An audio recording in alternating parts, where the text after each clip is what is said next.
जय माता दी, नमस्ते, प्रणाम, राम राम। एक भैया दुल्हन के लड़का होइया बाटे है और ओकर मन जवन बाटे है नेबुआ खाए के कहत बा, लेकिन वही बागी में बड़ा लफड़ा बाटे है। गीत बहुत प्यारा बा, पारंपरिक सोहर गीत है। आप लोग गीत के पूरा सुनिए। चैनल पर पहली बार है तो सब्सक्राइब कर लिए हैं और वीडियो को लाइक शेयर करके हमारे सहयोग करिए। धन्यवाद। ठीक है, गीत को पूरा यार सुन लिया। अगर आप लोग सुनते नहीं तो ऐसे मन हमारे का जवन बात टूट जाता है।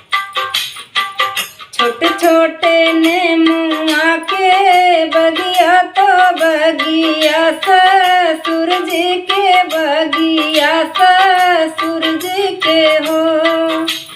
सखिया बगीचे बैठा रखवार ने बुआ कैसे तोरी ने बुआ कैसे तोरऊ हो। सखिया बगीचे बैठा रखवार ने बुआ कैसे तोरऊ ने बुआ कैसे तोरऊ हो। छोटे छोटे नेमुआ के पेड़वा तो बगिया, छोटे छोटे नेमुआ के पेड़वा तो बगिया जेठा जी के बगिया मोरे जेठ जी के हो। सखिया बगिया में बैठा रखवार नेमुआ कैसे चाखऊ नेमुआ कैसे चाखऊ हो। फागुन सोए से जरिया सजन की को ठरिया सजन की को ठरियन हो। सखिया भरी गई गोदिया हमार दई उभल किहन दई उभल किहनी हो। सखिया भरी गईली गोदिया हमार दई उभल किहन दई उभल किहनी हो।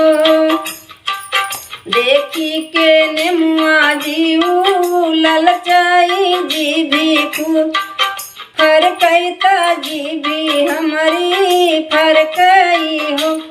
सखिया टप टप टप कई लार नेमुआ कैसे मांगऊ नेमुआ कैसे मांगऊ हो।